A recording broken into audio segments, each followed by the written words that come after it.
आज़म शहबाज शरीफ ने कहा, बजट में आम आदमी पर टैक्स का मजीद बोझ नहीं डाला गया। तनख्वाहों में इजाफा और टैक्स में कमी से नौकरी पेशा अफराद को रिलीफ मिलेगा। मुल्क की मौशी तरक्की का सफर शुरू है। पाकिस्तानी अवाम ने कुर्बानियां दी। अब हम सबको मिलकर आम आदमी की जिंदगी में बेहतरी लाने के लिए मेहनत करते। बिलावल भुट्टो ने कहा, जंग किसी मसले का हल नहीं, हम मुकाबले की ताकत के बावजूद अमन चाहते हैं। बातचीत के जरिए कश्मीर समेत हर मसले का हल निकाला जा सकता है। पानी बंद करने की धमकी आलमी कवानीन की खिलाफ वर्जी है। फील्ड मार्शल का ओहदा सैयद आसिम मुनीर की जंग में कामयाबी और खिदमत का एतराफ है। पाकिस्तानी वफ्द अमन का पैगाम लेकर दुनिया में निकला।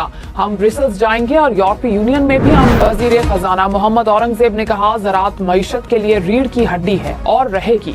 छोटे किसानों की फाइनेंसिंग बढ़ाने के लिए सूबों के साथ मिलकर काम करेंगे। सेक्रेटरी खजाना इमदादुल्लाह ने कहा है कि खाद और ज़राई अद्वियात पर टैक्स लगाना था जो नहीं लगाया गया। IMF ने कहा था कि ज़राअत पर टैक्स इसी साल लगाएं। वफाकी हुकूमत ने IMF से बात करके टैक्स रोके। ज़राअत के तहफ़्फ़ुज़ के लिए बहुत सी तजावीज़ शामिल। वफाकी वज़ीर खजाना मोहम्मद औरंगजेब ने कहा, 2 अरब रुपए में एडिशनल टैक्सेस 312 अरब के करीब हैं। गुज़िश्ता साल हमें टैक्स लगाना पड़े। बैनुल अक़वामी इदारे मानने को तैयार नहीं थे कि इस मुल्क में कवानीन का निफाज हो सकता है। इस साल इन्फोर्समेंट के जरिए 400 अरब से ज्यादा टैक्स इकट्ठा किया। यही तरीके हैं, इन्फोर्समेंट करें या एडिशनल टैक्स लगाएं। हम दोनों ऐवानों में कानून साजी कराएंगे। कानून साजी में मदद करें ताकि एडिशनल टैक्स ना लगे। चेयरमैन FBR ने कहा, चीजें ऑनलाइन खरीदें या फॉर्मल, दोनों में टैक्स सारिफ दे रहा है। फॉर्मल रिटेल सेक्टर में भी वैल्यू इतनी ही है जितनी ऑनलाइन है। ऑनलाइन कारोबार करने वालों की इनकम का कोई हिसाब नहीं। ऑनलाइन बेचने वाले कैश डिलीवरी पर बेच रहे हैं जिसका हजम छोटा नहीं।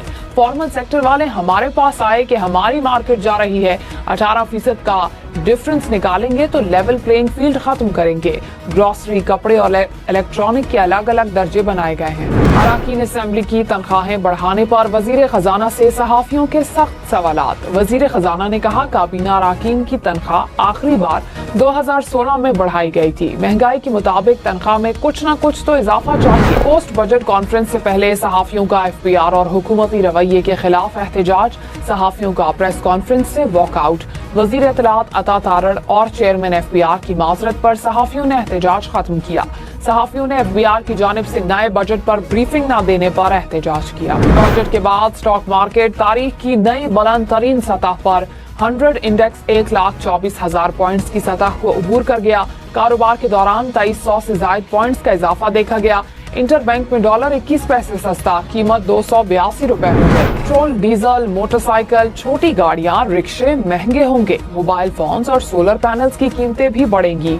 कपड़े, जूते, मेकअप और खिलौनों समेत ऑनलाइन शॉपिंग जेब पर भारी पड़ेगी। दरामदी चॉकलेट्स, कॉफी, जानवरों की दरामदी खुराक, एम्पलीफायर्स, प्रोजेक्टर्स भी महंगे होंगे।